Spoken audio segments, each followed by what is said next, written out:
What's up, guys? This is Clark Fahrenthold back with VegasOdds.com. Continuing to roll with the punches, we go ahead and make our way to week 3 of the college football season. I'm going to take you out to a game maybe some people aren't looking at as much compared to maybe a number 12 matchup with BYU and Oregon, or maybe even one of those games like Texas A&M, Miami. I'm going to take you out to a matchup between Kansas and Houston. Kansas coming off a huge win themselves over the Mountaineers, a signature win for the program that's been dying for one, and Houston is coming off a truly heartbreaking loss versus Texas Tech last week. I'm going to go ahead and advise, if you're smart like myself, to go ahead and ride Houston at minus 9.5 going into this game. I'm going to walk you through my thinking, where my head's at, why I like Houston, why I dislike Kansas. Let's dive right into things. First off, Houston, I think, as a program is criminally underrated. I think a lot of people forget this team went 12-2 last year. They have a big-time player coming back after his amazing junior season. Clayton Tune is back as a senior under the center for the Houston Cougars. I think Tune, if he played at the bigger program, would be a guy that would get way more recognition,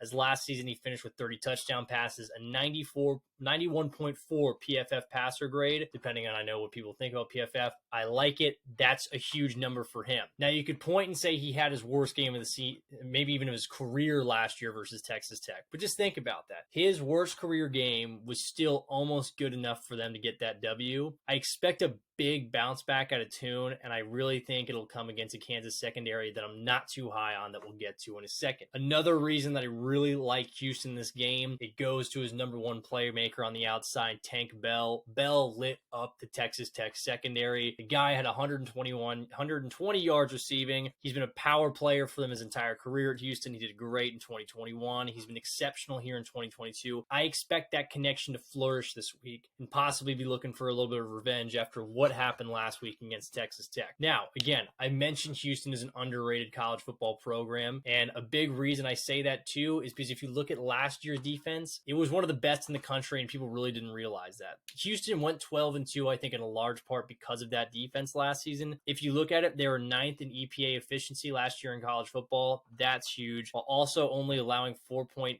yards per play last season. That's pretty dang good if you're a Houston Cougars fan. That defense combined with some playmakers on the outside is going to be huge in this game.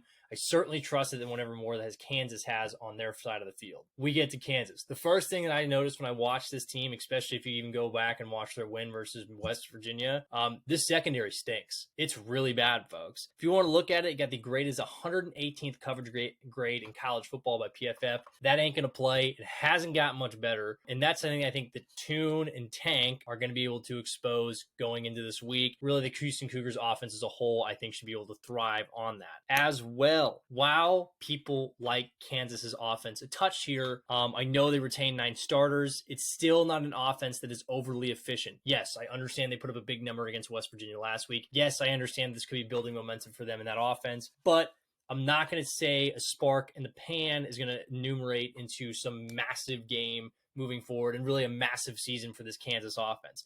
This was still a team last year that was outside of the top 100 in EPA on offense. That's not efficient.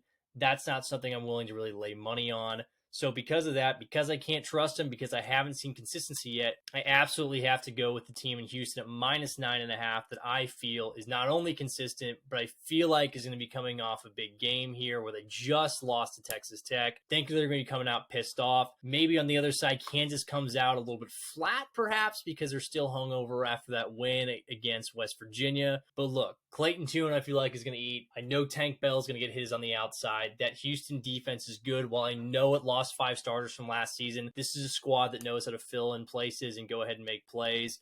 I think you're going to see a couple turnovers on their end against Kansas. And again, Kansas's defense is the biggest concern for me. It's not a team that really likes to stop anyone. Yes, even in their win last week, they still gave up, I believe, 35-plus points. That ain't going to do it for you, and that's certainly not going to do it against Houston, who I think is certainly a better team in my mind than West Virginia. So here we go, folks. Houston minus 9.5. I expect this actually to probably climb into double digits, so if you can hop on this as quickly as you can, I think it's a solid bet for the week. Lock it in. Cougars minus 9.5 versus Kansas. I think Kansas right now, maybe for the first time ever in its program history, you could say it's people are too high on Kansas right now after the game. Houston minus 9.5. This has been Clark Fahrenthold for VegasOdds.com. Hopefully the next time I'm talking to y'all, we each a little bit more richer. Appreciate it, folks.